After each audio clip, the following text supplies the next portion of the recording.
We will go ahead and get started. Are you ready, Murray?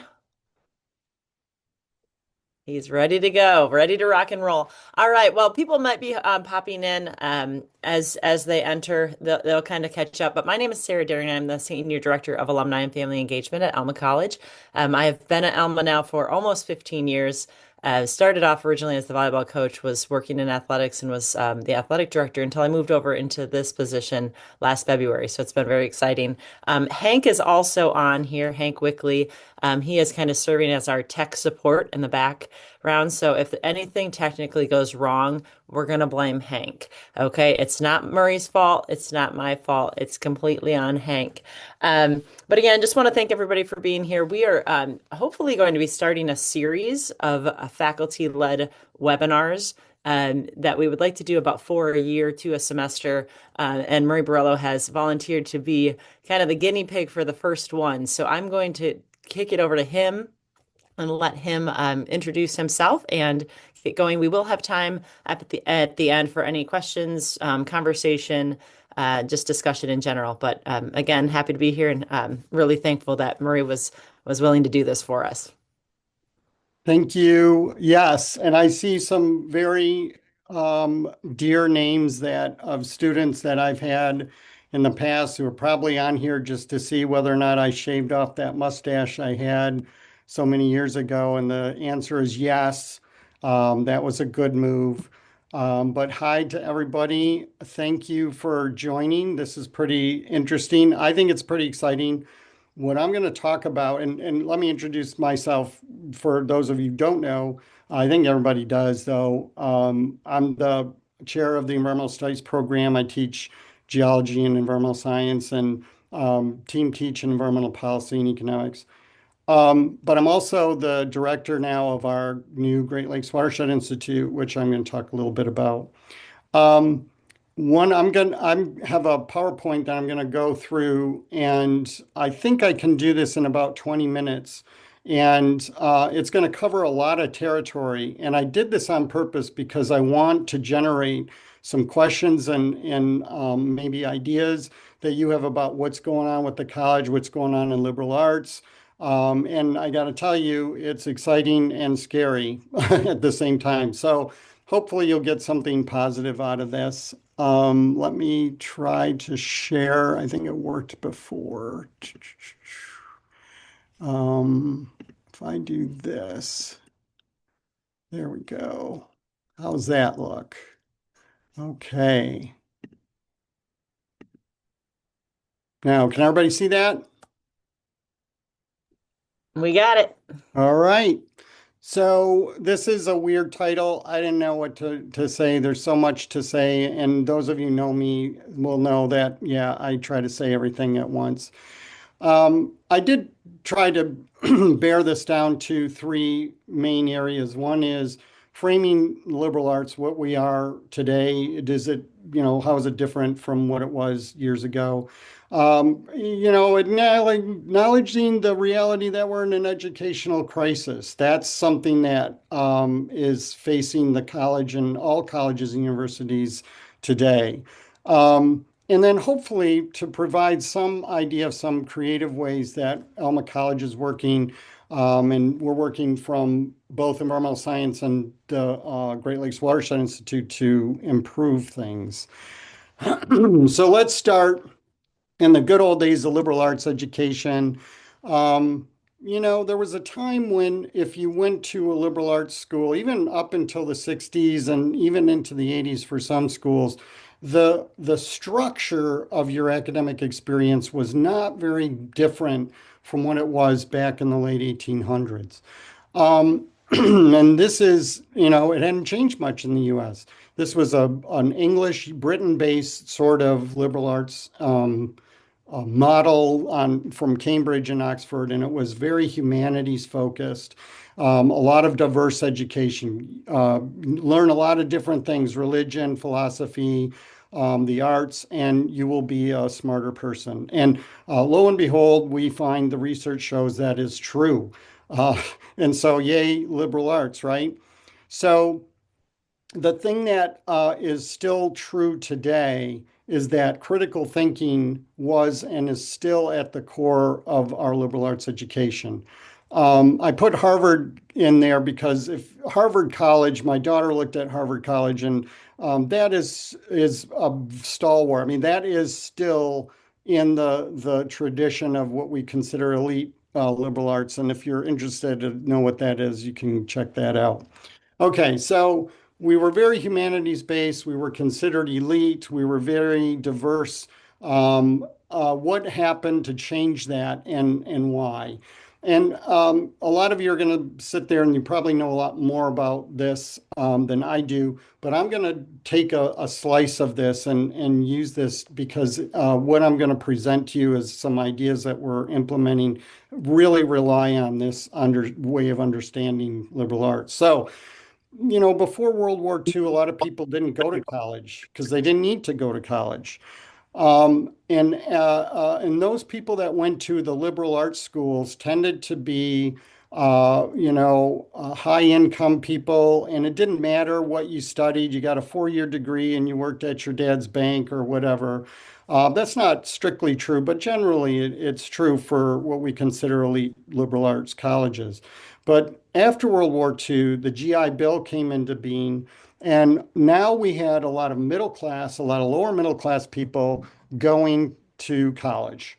And guess what? Their outlook on what they wanted from education was a lot different.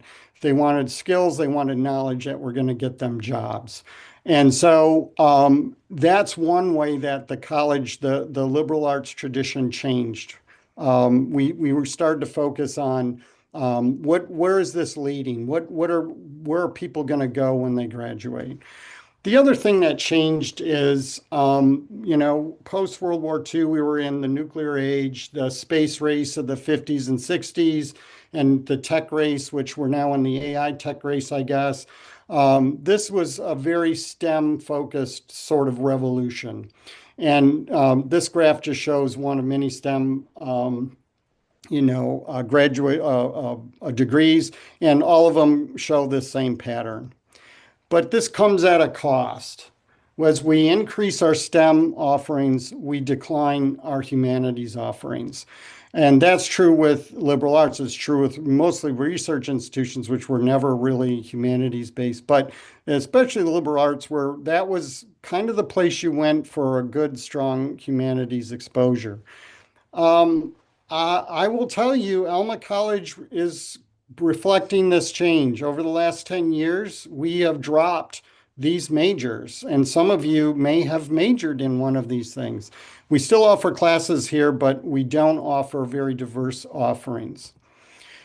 So, what are the people on the board, our administration, faculty, what are we looking at? Well, where are the jobs going to be? Again, we're changing the liberal arts. It's no longer this esoteric exercise in thought and critical thinking. It's how are you going to utilize what you learn to get a job? And right now, you're twice as likely to get a job in a STEM occupation than in a non-STEM occupation. But the big elephants in the room are these two.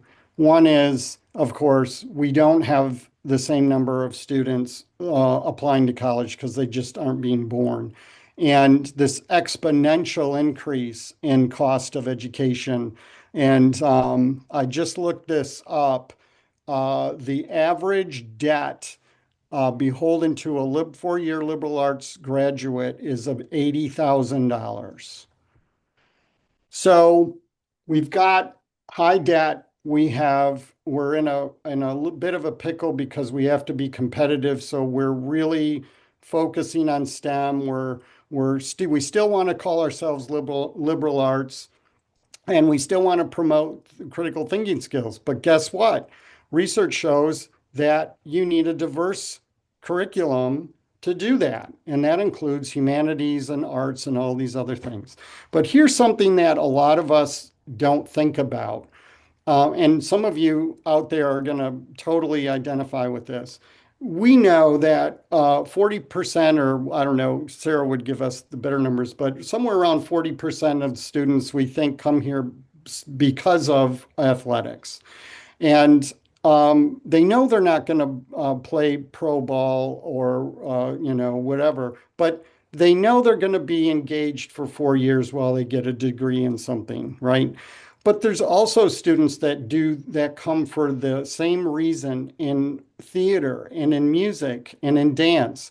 And when we cut these programs, we have to be very mindful of that recruitment aspect of that. Are we able to recruit these students? So that's something that we want to think about. Also, we know that society suffers when we reduce exposure to arts and humanities. So I'm kind of making a case for, let's not forget the arts and humanities. Let's be very mindful of that for a lot of different reasons. But let's focus on what our mission statement says, which I think is still one of the best mission statements ever. And you should do this. You should go look at mission statements in other schools, universities, liberal arts schools. This is one of the best. I mean, four main things: thinking critically, serving, leading, and living responsibly. This is everything we need in people graduating today for this world we live in. So, with faculty administrators, we're really starting to come to terms how are the liberal arts transforming? How can we still meet the mission statement in light of the realities that I've just discussed? Are we still fulfilling our mission? Do we still provide a quality education? And the answer, I think, is yes. So I'm going to talk a little bit about an idea that I've implemented that now others are doing. And before I do that, I got to contextualize this a little bit. So a lot of you, and me included, I went to another liberal arts undergraduate school, which I cannot name. It's the school that shall not be named in this presence of you guys. But anyway, that education was pretty much like what Alma was like at the same time. You chose two or three offerings from social sciences, two or three offerings from arts, two or three offerings from science. And that was your exposure to these. And you had a language requirement and you had a writing requirement and all these things. Well, we don't do that anymore. And the reason we don't do that anymore is number one, so, it's hard to offer a lot of diversity in those classes when we don't have the majors. But also, we also understand that there's this kind of imagination that students will take these courses and somehow things synthesize in their brain and they become critical thinkers and better problem solvers. Now, I think they do, but can we be better at that? And so we have changed our general ed requirements, the core requirements now.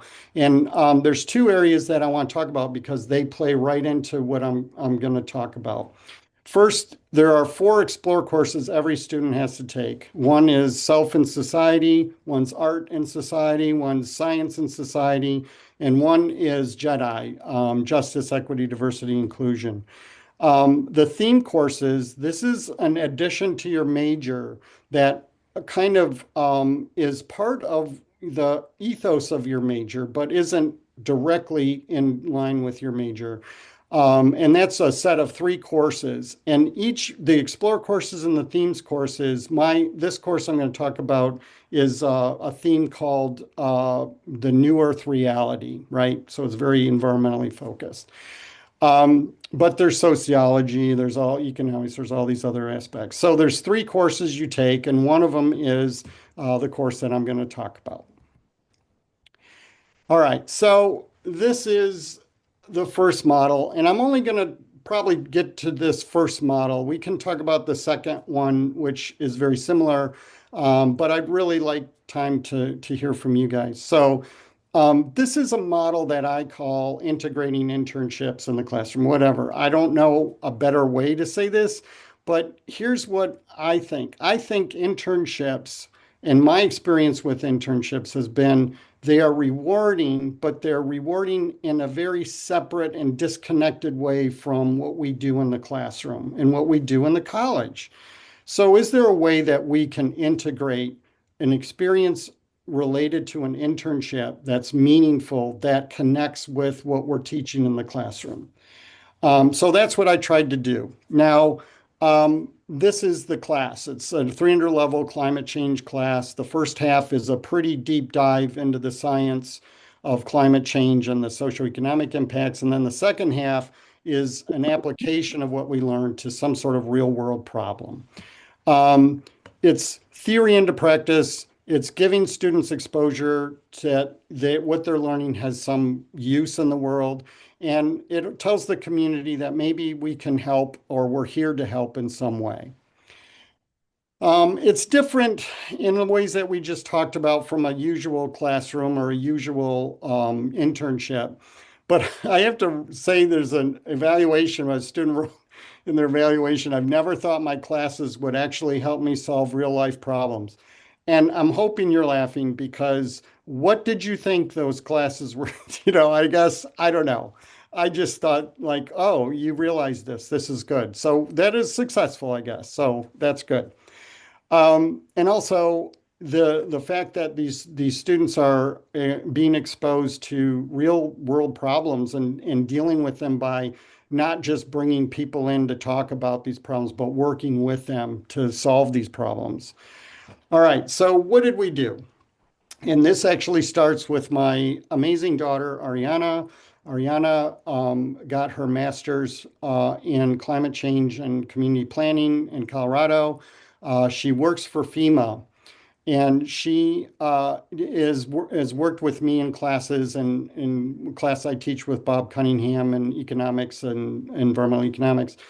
And so I was talking to her and I said, hey, I want to really do a really interesting project in my ENV 310 class. And she said, well, this is a new thing that's happening is every county, every state that writes a hazard mitigation plan, which I'll talk about in a second, has to include climate change models and has to include how they're going to address those models. And if they don't, then they will lose out on FEMA grants, FEMA loans, basically the goodies that you get when you have an emergency. So there's a pretty big risk here if you don't, meet these guidelines. So I said, this is great. Let me talk to the emergency manager. He's Fred Harris, is the Gresham County emergency manager. Fred was completely unaware of these new guidelines, as are, according to Ariana, pretty much everybody around the country, which was a little bit of a failure, I guess, of the administration of communicating with the right people. So anyway, we talked about this. Fred looked it up and, oh yeah, I guess this is coming down the pike. Yeah, I'd be happy to work with your class. And we really didn't even know what we were going to do, but we knew we were going to address the new hazard mitigation plan for 2025. You do one every 5 years. So what was great is as my students were engaging in the science of climate change, the socioeconomic impacts of climate change. They were meeting with Fred, they were meeting with other emergency management team members, and they were learning what was going on. What is a hazard mitigation plan? What are the things they're worried about? So they're learning the science stuff, and they're learning that there's some application of what they know about climate change. And it was great because it really set the stage. So what is a hazard mitigation plan? Well, everybody has to have an emergency management plan, right? So that is, there's an emergency, there are power lines down, there's a storm. How are we going to respond to that? But the idea of a hazard mitigation plan is to develop an infrastructure so that you don't have to respond. So, for example, if you have a river like the Pine River that runs through a city like Alma or St. Louis, and climate change models show that it's going to flood more, which they do. Instead of getting more emergency vehicles and people, you build levees or you put in a dam or you control the flow in some way. You basically mitigate those hazards. And so that's what FEMA was trying to get these communities to do. And when we figured that out, it was kind of an eye opener like, oh my gosh, can we actually do this? And so it wasn't easy. Another comment was the physics of climate change is a lot easier to understand than the bureaucracy of the federal government, which, who am I to argue with that? So the students worked on this. They read the 2020 hazard mitigation plan. They read the FEMA guidelines. They talked with Ariana. They talked with the emergency management team, and they broke up into four groups. And I have to say, this was their doing. I did not assign this. They did this on their own. And one of the things that happened, which I thought was brilliant, was a group got together and they said, okay, we believe that there's a lot of people in leadership positions that may not feel that climate change is that big of a deal for whatever reason. And we need to kind of set a stage where we say, okay, this is what the science says about climate change, and this is why we got to pay attention to that. And but you're going to do it diplomatically, right? And so that was one group. Another group said, well, we got to lay out what the climate models say about Alma and Gratiot County, which there are models. And others are like, well, guess what?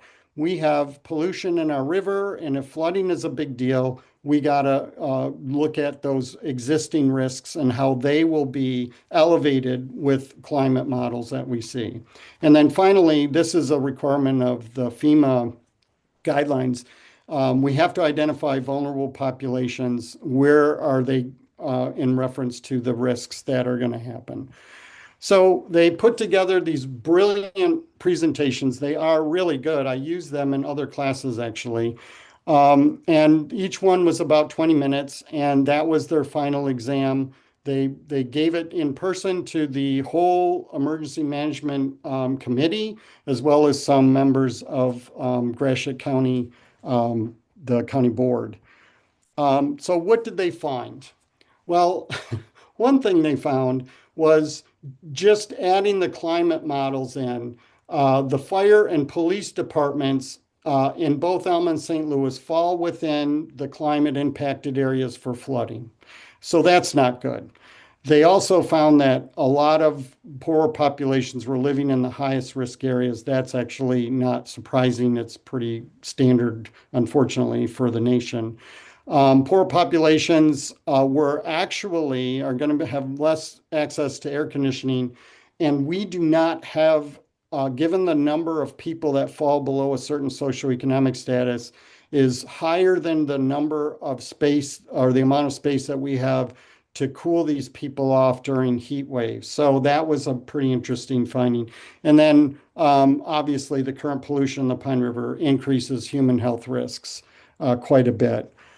These are just some maps and some analyses they did. I like the bottom where it says emergency services, where they highlighted the police station and the fire station that was going to be flooded. So, you've got to really think about how you're going to address that.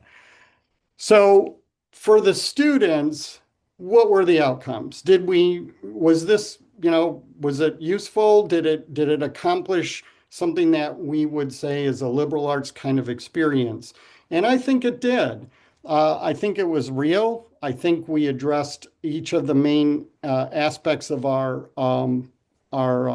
mission statement.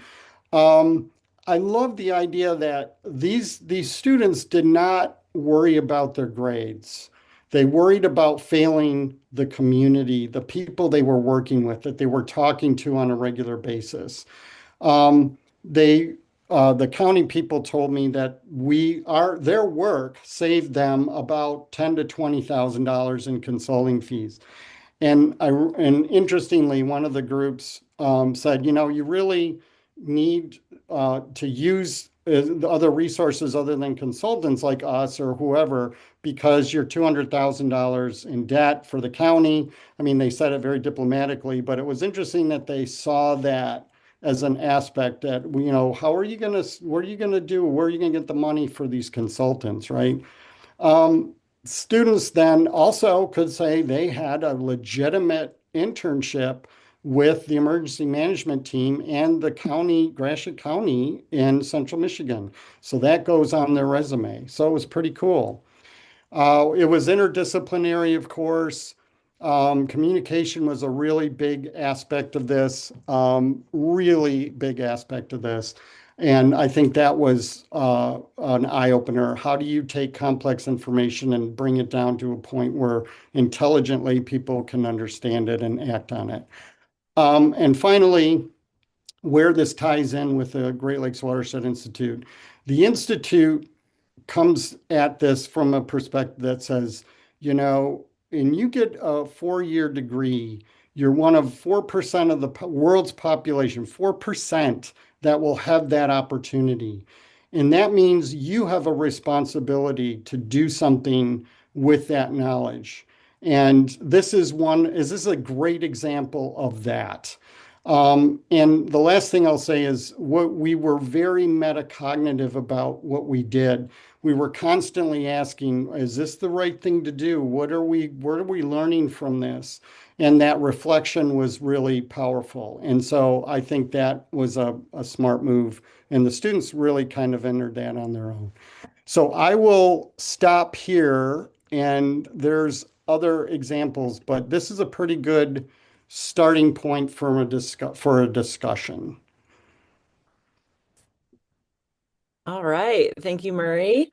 Um, so if you have any um, questions or if you have anything to say, we can take questions in the chat, but I like the interaction with folks. So if you have a comment or anything that you'd like to ask, if you'd like to just show your video and then unmute yourself and fire away. Just like being back in class. I know, right? All right. Hi, Cheryl. How are you? Hey, I just got back home. Um, oh, sorry. Okay. We have turn your volume off. We I have both saw. of us. So I just got home. Hey, Marie, you were my geo professor, so that's, not to make you feel old. I don't feel old. You look very young. I so appreciated your class. So I'm teaching seventh grade middle school science, and we're doing a project not like this, but actually there's a whole lot of similar ties. So some of what you're presenting, I would love to be able to try to kind of capture that and be able to share with my kiddos, um, because it is being able to show what they're learning and how they can actually apply it to real world problems. Right. So this was fantastic, and I'm really glad I was able to make it home on time. So, Good. Send me an email and I'll send you more stuff than you want. okay, that would be fantastic. Thank you.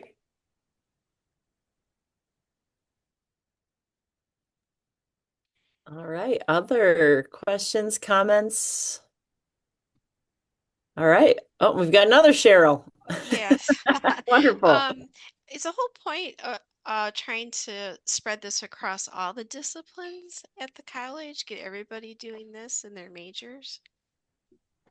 Uh, as far as the webinars go? No, these internships. Oh, go ahead, Murray. So that's a good question. So I don't pretend that this is going to work in every class because I don't think it will.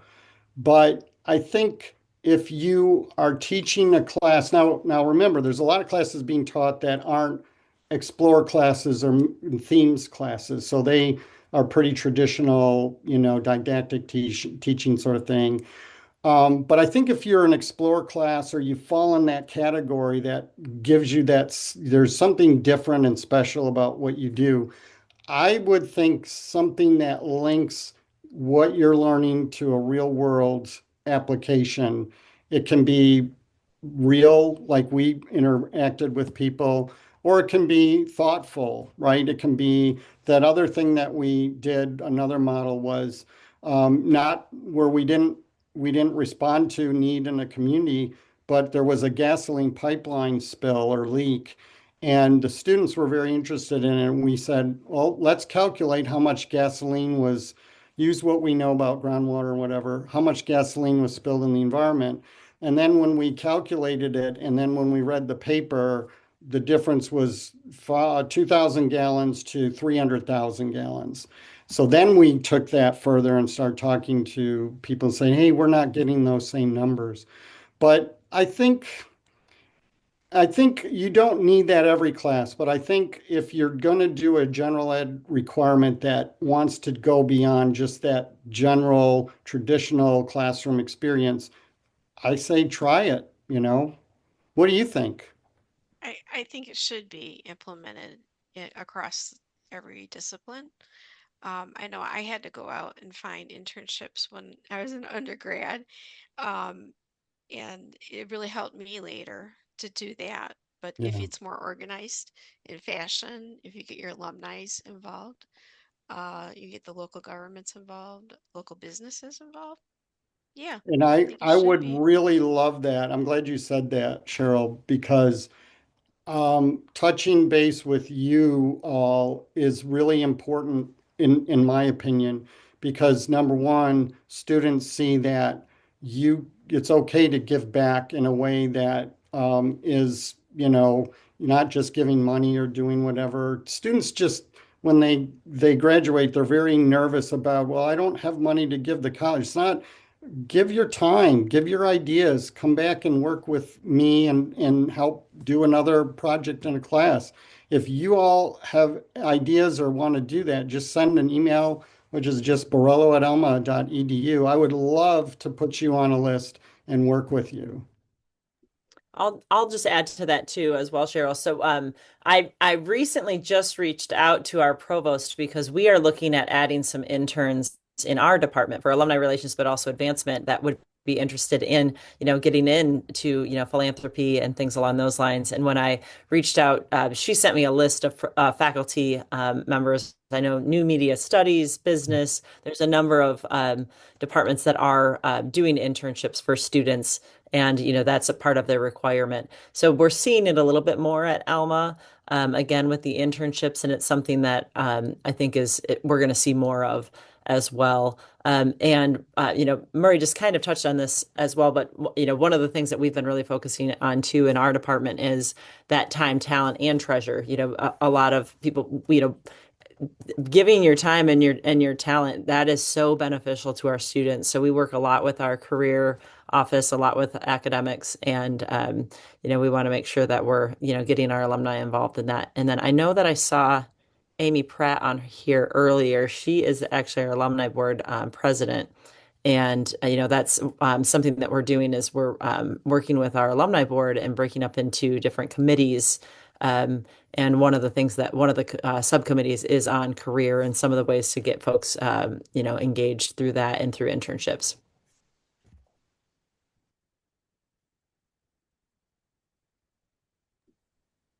Anyone else? Discussion, points, questions? Jumping back in there, because it's kind of funny. I'm giggling at how many Cheryls that spell it correctly. Um, but one of the questions I have for you is, um, how easy is it being out of state? So like if I would be happy to connect and offer whatever I can in terms of like teaching science and so on, that we're a 3 hour time difference. Oh, well, my daughter's on a 2 hour time difference, and she's really helped us do some pretty amazing projects, especially in the econ policy class with Bob Cunningham. It's doable. Um, just when we get ideas, and if we decide on something, we'll just work it out. She doesn't fly in, obviously, but she's available. She's not able to like now they're at they can't engage in academics or anything, but at FEMA. So it's hard right now. We just talk about stuff and then I do the implement. But it's great to have people on teams. Be super awesome. It's easy. Yeah, can you hear me? Yeah, this is Bert Dugan and with Jean. Hi. And in terms of internships, my internship after U of M Medical School, after graduating as an English major in '61 from Alma, I didn't have an internship at Alma, but I had one in Midland. And it began with us in Midland sending the National Guard down into Detroit to beat up on the neighbors down there, which Midland was enthusiastic for. And later, a surgeon I was scrubbing with in the OR, when they announced Martin Luther King's assassination, said they finally got the son of a bitch. So that was my early internship. My point is, an English major needs to have an internship, or it's a tool, anyways, to know then how to live your life and be in the world. And you'll have life is just full of internships after that. But if you know how to model it, like being with Murray at Ghost Ranch a few years ago, that was one of the thin places, liminal space where some people say the sacred and profane or sacred and secular are close and you have an understanding, and you go to Ghost Ranch and you go other places and recognize sacred spaces and opportunities too. I was with FEMA at Katrina after the storm, and everything was without lights. I, of all things, wound up rooming on a ship in the Mississippi because that was the only place we could stay as a doc, with a classmate of mine from Michigan Medical School who was the assistant chair of psychiatry. He came down expecting to repair fractures, and he spent 2 weeks in a room talking to distressed people who couldn't sleep and were sleeping in a tent, and whose families had been evacuated from New Orleans. And so just again, going through the mechanism somewhere, the first internship then prepares you to solve other problems and go to other places and help other people understand this is a manageable problem. We can deal with this, and so some of the echoes of what you're saying make sense. So carry on. Thank you for this. And I wish you well, in extending this internship to other areas, not just to the narrow geology area, for instance. Well, and you all need to know that Bert and Jean were incredibly impactful. And this is what I'm hearing, what you guys hopefully are wanting to do. I have students that went through the Ghost Ranch experience that I run into at homecoming or whatever, and they always say, how's Bert and Jean? That there was just that sometimes it's just a conversation. Sometimes it's sitting around a fire talking, about things. There's internships, like you said, once you go through that and understand interactions and communication and preparation and that, then you start seeing that, and it's perfect. I loved what you just said, but I value those times and the connections I have with alumni. That's why I'm doing this. Right. Thank you. We appreciate it. And it makes life a lot better, really. When you think you're having a hard year, there are ways to have a better life. Yeah, that's you don't right. have to win the lottery. Although it would be all right, but yeah. So where is there? Any other comments, questions for Murray or for again, me? you can send just to my last name at alma.edu. Any ideas? That'd be great. If you want something, need something, share something. But yeah, I'm hopefully that you'll hear more about this and more about the Great Lakes Watershed Institute. We just published our first paper. 6 students on that paper, and that was a pretty big deal. So that's pretty cool. And we're gonna have a website up for it, and some of this will be on that website. So look for that. Okay. Yeah. Murray, your email is borrello@alma.edu, correct? Yes. Okay, I'm going to throw it in the chat there. 2 R's.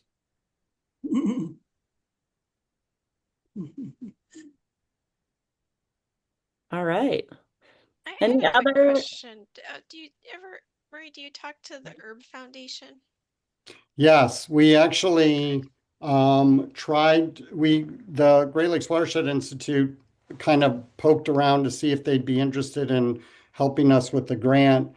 And they right now are really focused on Lake Erie because there's this horrible algal bloom problem. But we keep in touch. So, and they're kind of wrapping that up. So we're going to be talking with them this year. But yeah, that's a good idea. They're great foundation. They're awesome. But we're not in their neck of the woods for what they are supporting right now, but they like what we're doing. All right. Anyone else have anything for myself or for Murray?